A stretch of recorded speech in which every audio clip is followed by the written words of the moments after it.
그러니까 능동 순종과 순조 순종에 대한 질문입니다. 예수님께서 그러면 율법의 요구를 다 이루신 겁니까? 내가 다 이루었다는 건 그런 의미입니까? 네, 그렇습니다. 그런데 예수님께서 율법을 이루시는 방식은 예수 그리스도께서 우리를 위하여서 율법의 요구를 다 만족시키신 거죠. 율법의 1.1획도 땅에 떨어지지 아니하고 다 이루시는 것이죠.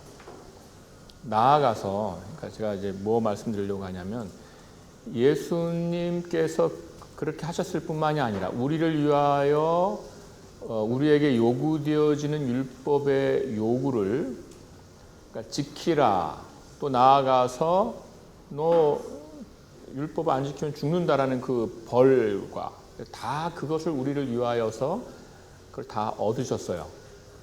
나아가서 또 하나 여기서 율법에서 이제 만약 예수님께서 우리의 율법을 만족하신 것이 이제 그걸로 끝인가? 그거 아니에요. 또 뭐냐?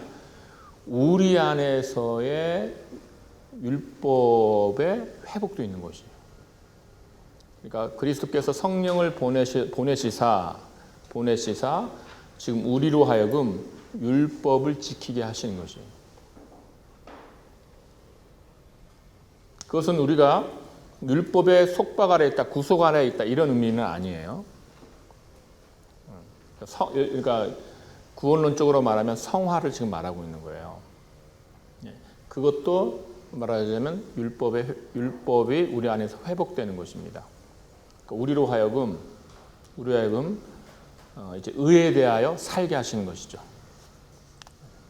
그래서 그리스도는 그 자신의 그 사역 또한 그가 성령을 우리에게 보내시사 우리로 하여금 이제 율법에 순종케 하심. 그래서 하나님을 사랑하고 이웃을 사랑케 하심.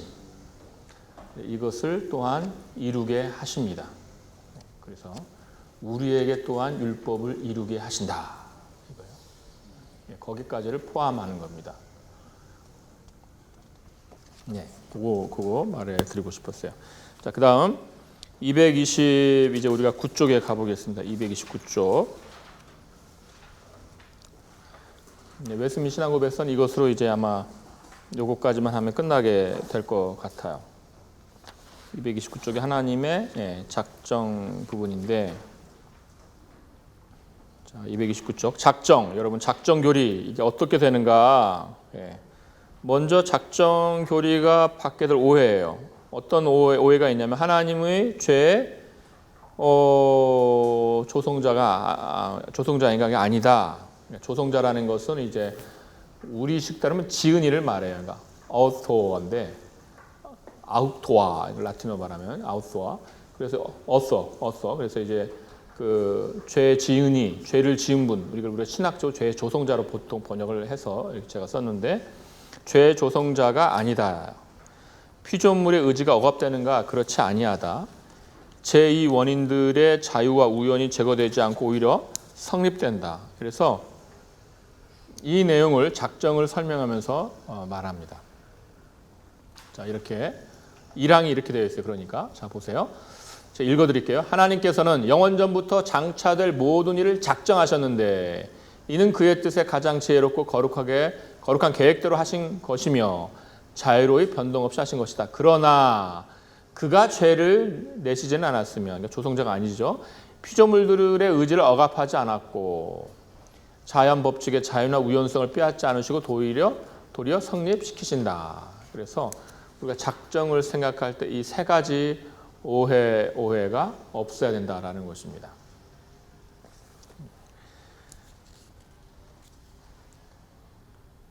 이 항에서는 뭘 다룬가 하면 작정과 예지입니다.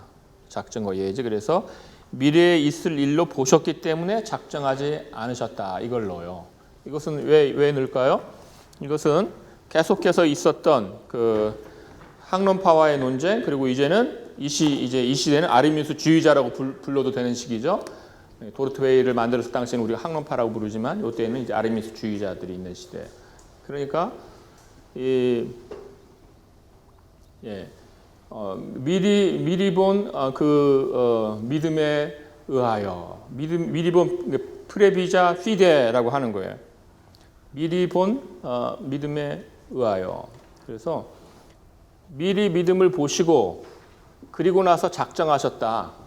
그래서 미리 믿음을 보시고 그리고 작정하셨다. 이게 이렇지가 않다. 이렇지가 않다. 그래서 미리 보시고 작정한 그런 것이 아니다. 만약에 우리 안에 믿음이 생겼어요. 그러면 그 왜 생긴 거예요? 하나님의 작정의 결과이기 때문에 생긴 거예요. 믿음이. 그래서 우리 안에 믿음이 있는 것을 미리 보시고 나서 하나님이 믿는구나. 내가 구원해야지. 이게 아니라 우리는 부패하여서 믿을 수 없는 자들인데 하나님께서 우리를 앞서 사랑하시고 먼저 사랑하시고 그래 우리에게 믿음을 주시기로 하신 것이죠. 그리고 이제 아까 말씀드렸던 그 예정에 대한 교리가 3항에서 8항까지 쭉 되어 있어요. 여러분 아까 말씀드렸고요. 230쪽에 있는 두 번째 문답, 대소일의 문답서는 작정을 말할 때 복수인 작정들로 말하나 신앙고백서는 단수 작정을 사용한다 이겁니다. 이것은 문구 작성에서 다시 선택의 작정에 타락을 허용하시는 작정을 함께 진술할 것인지에 대한 토론과 연결이 됩니다. 여러분 작정이 좋아요? 작정들이 좋아요? 예? 조직신학은 어떻게 배워요? 작정으로 배워요. 그죠? 예. 그런데 웨스트민스터 지금 소일의 문답서와 대리 문답서는 뭐예요? 작정들. 예. 이런 게 이제 우리가 이게 도대체 뭔가 이게 작정이 맞나 작정들이 맞나 이런 생각을 하게 하는 거예요.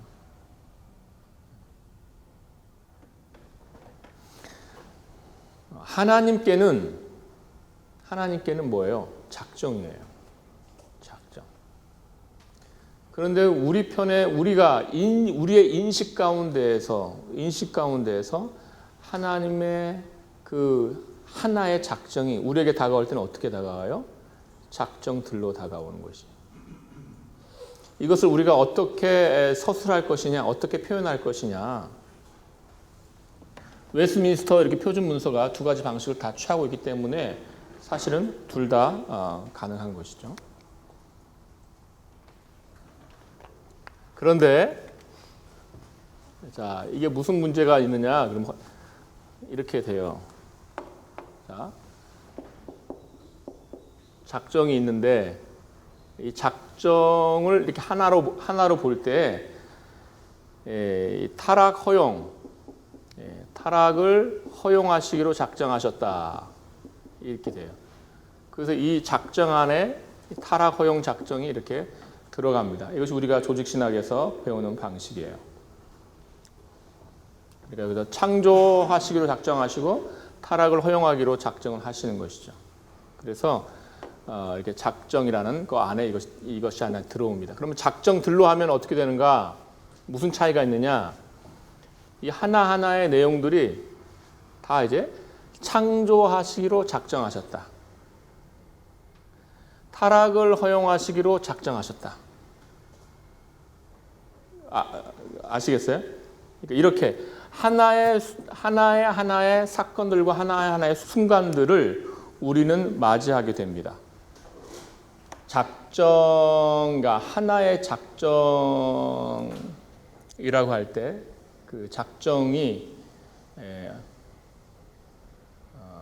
한 작정, 단수 작정이라고 할 때 타락전 선택설에 가까워요. 작정들로 할 때 타락 선택설에 가깝게 됩니다.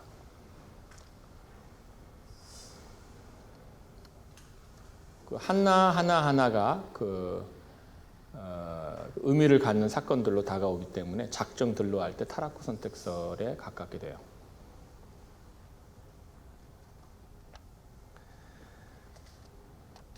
자, 231쪽에 두 번째 문단에 보시면 신앙 고백서는 하나님이 모든 일을 작정하셨다고 말하면서 동시에 하나님이 죄의 조성자가 아니라고 밝혔습니다. 인간의 타락에 대한 부분에서 신앙 고백서는 인류의 시조가 범한 죄에 대하여 이렇게 말합니다. 하나님께서 그것으로 자신의 영광이 나타나시도록 하실 목적을 가지고 그의 지혜롭고 거룩한 계획에 따라 기쁘게 허용하셨다. 이렇게. 여기서 두 단어가 있어요. 두 단어. 뭐죠? 계획과 허용이에요. 계획과 허용.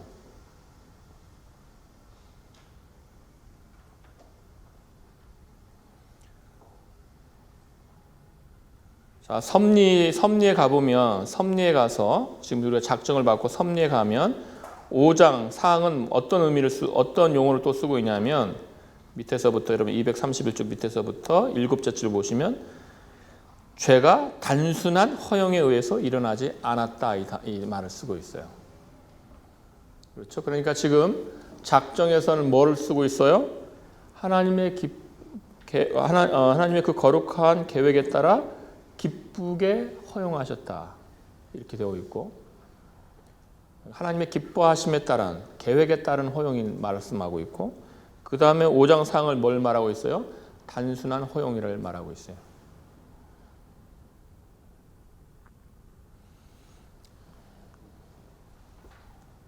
자, 왜 이렇게 죄를 설명하고 있는데 허용을 가져오는가?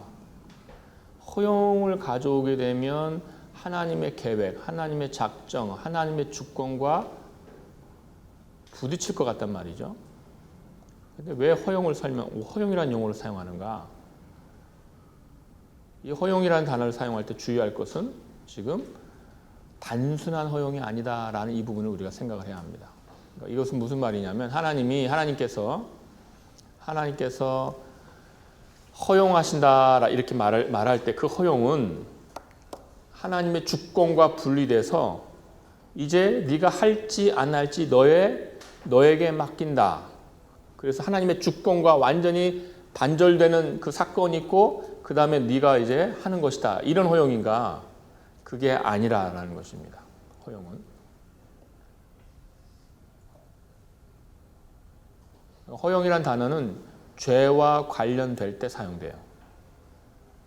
허용은 왜 사용되는가 하면 하나님의 주권과 그 사건이 하나님의 주권과 분리되기 때문에 허용이라는 단어를 사용하는 것이 아니라 그 사건이 하나님의 거룩하심과 부딪히기 때문에 허용이라는 단어를 사용하는 거예요. 그 사건은 지금 뭐야? 하나님의 작정 안에 있는 것이에요. 지금 타락은. 하나님의 계획 안에 있어요. 그러나 이것이 그 자체로 하나님의 속성에 어울리느냐 이거예요. 타락 자체가 하나님의 속성에 어울려. 하나님의 거룩하신가 어울리지 않거든요. 그래서 허용이에요. 하나님의 거룩하신가 부딪히는 사건이기 때문에. 그 자체로는 하나님의 기뻐하심이 안 돼요. 그럼에도 불구하고 왜 이 죄가 그러면 하나님의 작정 안에 있으니까 그러면 하나님께서 기뻐하시는 그 자체로 기뻐하시는 사건이 아닌가? 아니에요. 이 죄는 필연적으로 어떻게 됩니까? 나중에 심판을 받게 돼요. 죄값을 하나님께서 치르게 하십니다. 그래서 이런 신앙 고백사에 이런 여러분이 허용이 있다. 이 허용은 하나님의 왜 주권을 설명해야 되는데 여기서 왜 허용이 있을까? 하나님의 지금 주권 때문에 허용이라는 단어를 쓴 게 아니라 하나님의 거룩하심 때문에 허용이라는 단어를 쓴 거예요. 그 자체는 하나님께 기뻐하시면 되는 게 아니다. 죄, 타락 이것은 그 자체는 하나님의 거룩하심과 부딪혀요. 그래서 결국 어떻게 돼요? 하나님의 심판을 받게 돼요. 그런 의미에서 허용이라는 단어를 쓰는 겁니다. 그래서 단순한 허용이 아니다. 이런 단순한 허용이 아니라는 의미는 또 무슨 의미냐면 하나님의 주권과 부딪히는 주권을 거스르는 허용은 아니라는 의미에서 단순한 허용은 아니라는 겁니다. 타락을 설명할 때, 죄를 설명할 때 하나님께서 아담을 죄짓도록 작정하셨다. 그렇게 이 진술이 가능할까요? 가능하지 않아요. 나는 이렇게 진술해야 하나님의 주권이 더 사는 것 같은데 하나님의 주권은 살렸겠지만 뭐가 손상됐어요? 거룩하신 손상된 거예요. 하나님이 이 진술 안에서는 죄의 조성자가 될 오해가 있는 거예요. 그래서 이렇게 죄를 하나님의 계획과 하나님의 작정과 하나님의 섭리와 묶을 때 항상 허용이라는 단어를 가지고 묶어요. 왜 그러는가? 그 자체는 하나님의 기뻐하심이 되지 못하기 때문입니다. 질문 하나 있는데. 네. 칼빈은 근데 그때 강연에서 허용으로 도망가지 말라라고 설명을 했는데, 그럼 거기서 말하는 칼빈은 단순한 허용으로서의 그것을 이제 경계하기 위해서 네네. 하지 말라. 칼빈도 똑같아요. 칼빈도 이 단순한 허용. 기독교 강의 보시면 그 허용, 지금 칼빈이 허용에 대하여 부정적으로 말할 때 허용은 항상 이 허용입니다. 그리고 칼빈 자신도 죄와 타락을 설명할 때는 칼빈 자신도 허용을 사용해요.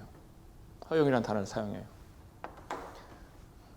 그리고 이제 칼빈이 이 허용을 이 단순한 허용을 거절해요. 칼빈 표현에 의하면 팔짱 낀 허용. 하나님께서 팔짱 끼고 구경하시는 허용. 그거 아니다 이거예요. 그것은 무슨 말이냐면 지금 말씀대로 하나님의 주권을 손상하는 허용. 그거 아니라는 거죠. 하나님의 계획에 따라서 하나님의 작정에 따라서 지금 이것은 하나님의 주권 안에서 일어나고 있는 일이죠.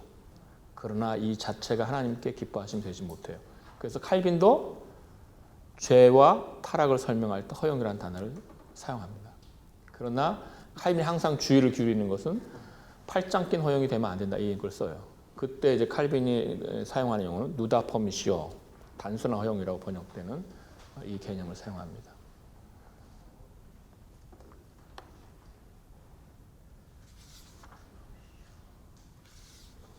이렇게 해서 우리가 웨스민스터 신앙고백서 다뤘고요.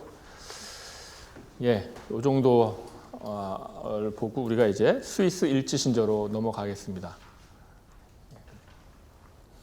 개요 한번 볼게요. 그래도 여러분 이 의미를 여러분이 좀 아시면 좋아요. 이 스위스 일지신조라는 거 보시면 17세기 이제 데카르트 이후 이성주의, 합리주의 이렇게 말하는 거죠. 프랑스 소미르를 거쳐 스위스에서도 영향을 끼치기 시작했습니다.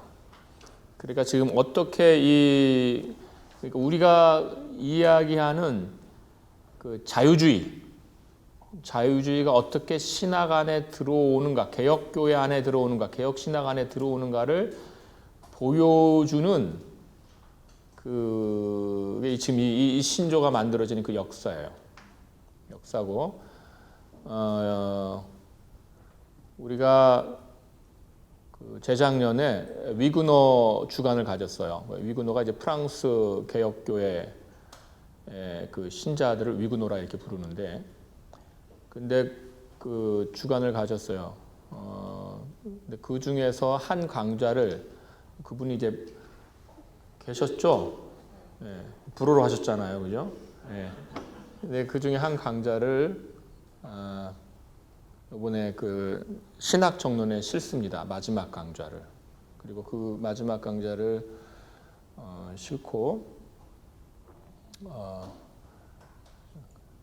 몇 번의 그 과정을 거치면서 아주 잘 번역이 됐어요, 여러분. 네, 걱정하지 마시고.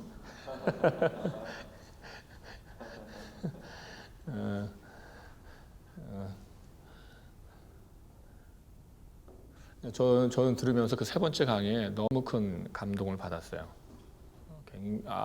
너무 큰 감동을 받아서 이게 한번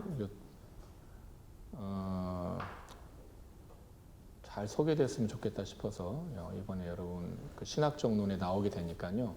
지금 요 이야기도 나옵니다. 그러니까 이 지금 소미르 아카데미 이 이야기도 나옵니다. 그래서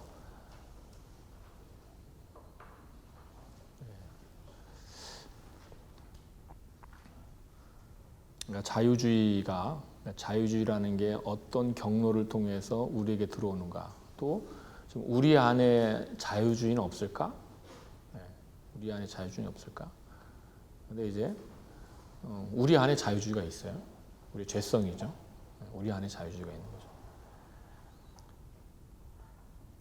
스위스 일치신조는 이런 그 현대주의, 이런 이성주의에 의하여서 개혁 신학이 손상되어질 때에 그것을 막기 위하여서 만들어진 신조입니다. 1675년이에요. 1675년. 자, 여러분 247쪽으로 가보겠습니다. 풍 띄었죠? 그 안에 있는 내용을 안 다룰 것이냐? 다룹니다.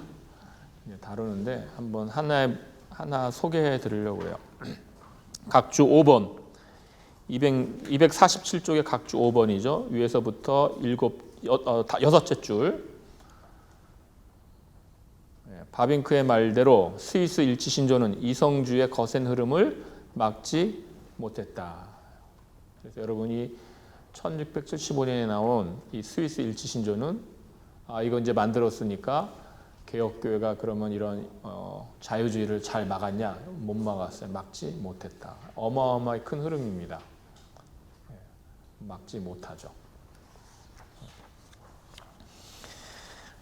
일단 이런 비관적인 결론을 보고 한번 봅시다.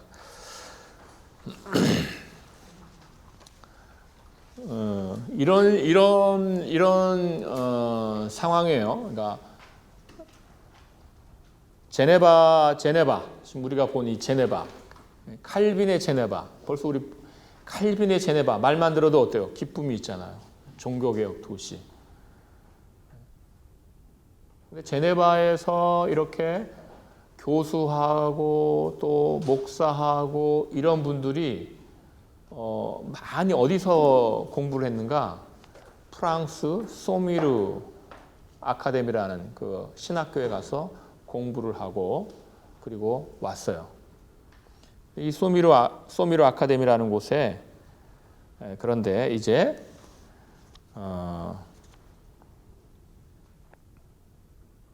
소미르 아카데미에 239조 아래에 보시면 아미로 외에도 카펠, 플레이스 이런 분이 있었어요. 그래서 여러분 이제 세 사람의 중심이 된 이 학문적 실력에 있어서는 당시에 굉장히 뛰어난. 근데 왜 뛰어나다고 평가를 받았냐? 그러면 기존의 교리를 손상시키는 주장을 하게 됩니다. 그런데 그런 기존의 교리를 손상시키는 교리를 주장을 하는 것이 사람들에게는 뭐예요? 굉장히 신선하게 들리죠. 굉장히 그리고 실력 있게 들립니다.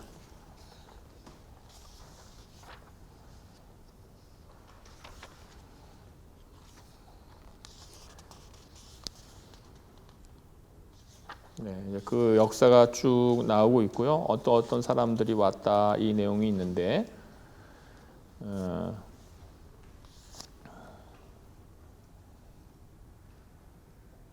오늘은 배경을 짧게 다루고 다음 시간에 내용을 다룰게요. 이제 한 2, 3분 남았는데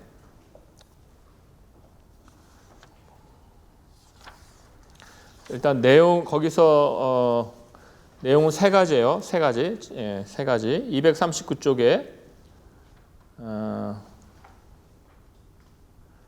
239쪽에 보시면 아미로가 뭘 주장했는가? 두 번째 문단 아미로죠. 아미로가 나오죠. 아미로는 어려서부터 학문적 능력이 탁월했으며 법을 공부하려다가 주의 설득으로 신학으로 방향을 튼 인물이에요. 그리고 쭉 내려가면 그 중간쯤 문단 보시면 이렇게 중간쯤 보시면 이렇게 되어 있어요. 그 문단의 중간을 보시면 아미로에 의하면 하나님은 믿음을 조건으로 하여 그리스도의 속죄를 통한 구원을 보편적으로 제공하시기로 즉 그리스도의 속죄를 보편적 구원을 위하여 작정하셨다. 그래서 속죄를 보편적 구원을 위한 그리스도의 속죄를 주장한 거예요. 그러나 그들이 믿지 못할 것을 보시고 두 번째 작정을 하셨는데 특정한 이들에게 믿음을 주시기로 한 작정이다. 그래서 두 번째 작정은 뭐예요? 믿음을 주시기로 한 작정. 그래서 전혀 다른 주장이 하나로 묶였어요. 기발한 아이디어죠. 첫 번째 아이디어는 어떤 아이디어예요? 학론파의 아이디어잖아요. 예수님께서는 모든 사람의 죄를 사하셨다. 한 사람도 빼놓지 않고 모든 사람의 죄를 사하시려고 죽으신 거예요. 누구의 주장이에요? 학론파의 주장이에요. 그런데 그러나 다 믿지를 못하더라. 믿지를 못해서 자기 그 속죄를 자기 것으로 만들지 못하더라. 그래서 하나님께서 무슨 작정을 하신 거예요? 특정한 사람에게 믿음을 주시기로 작정하셨다. 이건 또 누구의 주장이에요? 개혁파의 주장이에요. 학론파는 달라요. 학론파는 뭐예요? 자기가 믿는 거예요. 자기가 믿는 거. 근데 지금 두 번째 작정은 개혁파의 주장을 여기 담는 거예요. 그래서 전혀 별개의 주장을 두 가지 별개의 작정을 하나님이 하신 걸로 한 거예요. 이 자체가 사실 여러분 기발한 것 같지만 신론에서 문제가 되는 것이에요. 하나님은 모순되는 작정을 두 가지를 하신 거예요. 왜 우리가 작정들이라고 하지 않고 작정이라고 합니까? 작정들이라고 할 때 그것은 우리와 관련해서 작정들이지 하나님께 작정들이 아니에요, 여러분. 우리와 관련해서 작정들이에요. 그러니까 지금 우리에게 오늘, 내일 모레가 이렇게 오기 때문에 우리에게 작정들인 거예요. 하나님께 뭐예요? 하나의 작정이에요. 단수 작정이에요. 하나님은 단 한 번에 작정하시는 거죠. 그 크신 지혜 가운데서. 근데 하나님께서 마치 우리 인간들처럼 A라는 코스로 가야지 A라는 코스로 가니까 길이 막히네. 그럼 A라는 코스로 가다가 B라는 코스로 빠져야지. 하나님께서 그렇게 작정하셨다는 거예요. 이것은 신론에서 부딪히는 겁니다. 신론 이해가 아니에요. 하나님의 가장 지혜로우신 절대적 지혜에 의한 작정이 아닙니다. 그래서 이 주장은 당시로서는 기발하죠. 야, 이런 게 있냐? 이런 식으로. 그래서 이러한 내용들을 이제 배우면서 제네바로 그 신학을 수입해오고 제네바가 그러니까 신학이 부패하게 되면서 다시 또 이 신학이 또 스위스 전체에 퍼지면서 위험하게 되는 겁니다. 그래서 스위스의 목사님들이 이렇게 현대주의가 계속 들어오면 안 돼. 그래서 그걸 방어하기 위해서 막은 것이 1675년에 스위스 일지신조예요. 이제 그거 외에 이제 성경의 권위에 대한 도전, 그리고 죄의 전가, 죄가 어떻게 전가되느냐 여기에 대한 전통 교리에 대한 도전, 이것들이 함께 이제 있었기 때문에 스위스 일지신조는 이 세 가지를 방어하는 주장을 하게 됩니다.